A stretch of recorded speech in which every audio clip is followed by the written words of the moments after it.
तू आधी अंत सर्वश्रेष्ठ सर्वसमर्थ यहोवाच्या प्रभू येशूच्या नावामध्ये प्रभू तू घालून दिलेला तुझ्या स्मरणातला हा विधी जो प्रभू भोजनाचा आणि याच्यामध्ये आम्ही जात असताना प्रथम तुझ्या रक्तानं आम्हाला शुद्ध कर, पवित्र कर, जसा तू शुद्ध आहेस, जसा तू पवित्र आहेस. तुझ्या पवित्रतेमध्ये आम्हाला राहण्यासाठी तुझ्या महान रक्तानं आम्हाला कव्हर कर आणि येणारं जे वचन आहे ते आम्ही समजून घेण्यासाठी आम्हाला ज्ञान आणि बुद्धीचा पुरवठा कर. येशूच्या नावात तू करतोस आभार.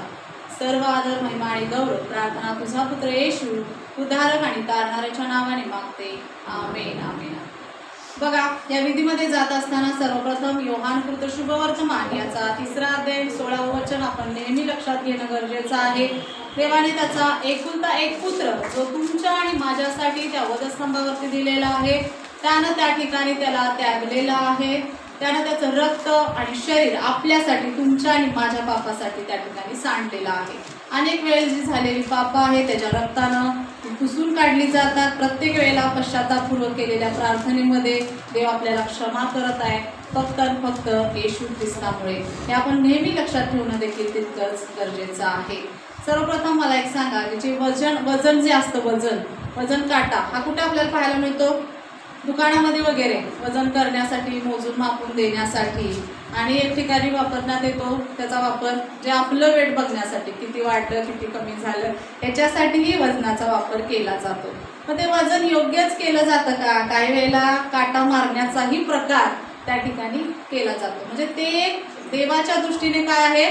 पापच आहे. प्रत्येक ठिकाणी आपल्याला पाहायला मिळतोय. बाजारात गेलो तरी आपण इकडं तिकडं बघायला लागलो की लगेच त्यातलं वजन झालं बघा, घ्या तुमचं 1 किलो आहे म्हणून आपल्याला काढून देण्यात येतं. तिथं काटा मारला जातो.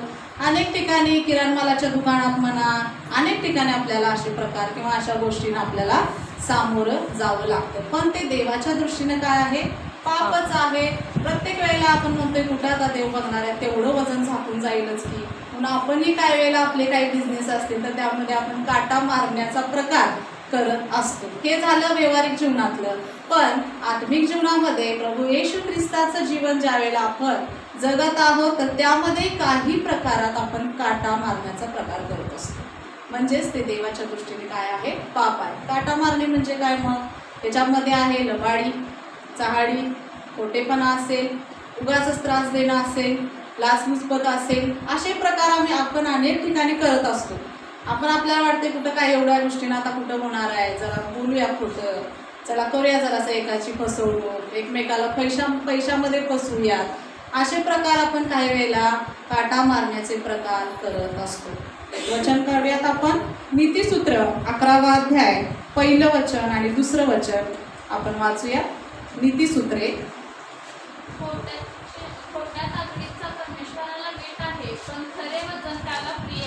आमेन.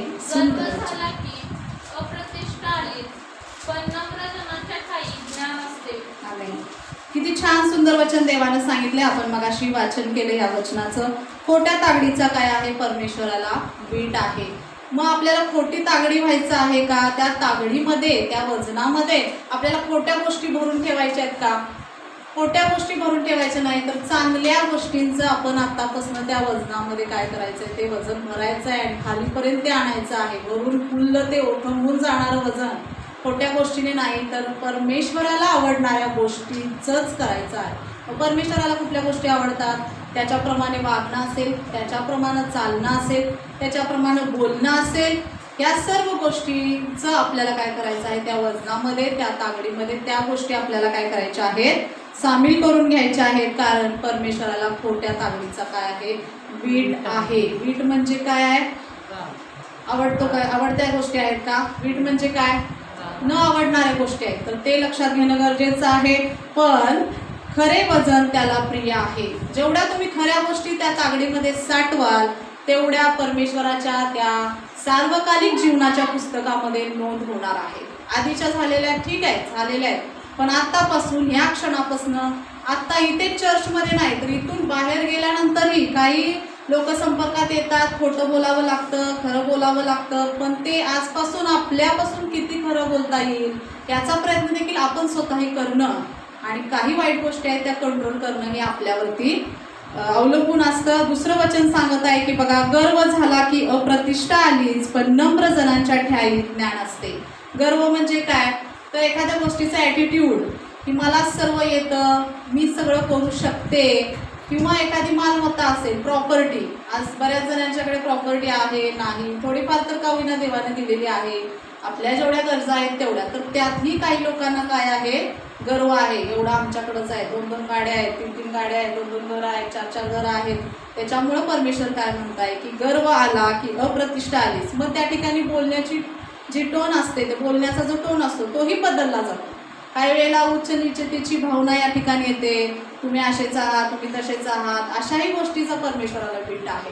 त्यामुळे कोणत्याही गोष्टीचा गर्व करू नका. कायम गर्वाचं घर जे खाली असतं हे आपण ऐकलेलं आहे. पण परमेश्वर जसा लीन आहे, गेल्या मी वचनामध्ये सांगितलं होतं की तो गाढवाच्या शेंगावरून जो बसून आला, तो राजांचा राजा, महान परमेश्वर, तो रथातून मस्त त्याची रॅली निघाली असती, तो आला असता. पण तो नम्र आणि लीन जसा परमेश्वर गाढवाच्या एका शेंगरावरनं तो बसून आला, तसं आपण लीन असणं. एवढा मोठा परमेश्वर आकाश पृथ्वीचा निर्माण करता, तो एवढं साध्यापणात वागतोय, तर आपणही तेवढंच साध्यापणात वागणं देखील गरजेचं आहे. देत आहे देव म्हणून आपण आपली बोलण्याची टोन किंवा आपली अप्रतिष्ठा जी काय आपण वागायचं नाही आणि बोलायचं नाही. जेवढं आहे तेवढं दिले परमेश्वरानं आपल्याला दिलेलं आहे, पण आपण एकमेकांना त्यानं हिनवायचं नाही असंही परमेश्वरानं सांगितलेलं आहे. पण नम्र जणांच्या ठायी ज्ञान असते.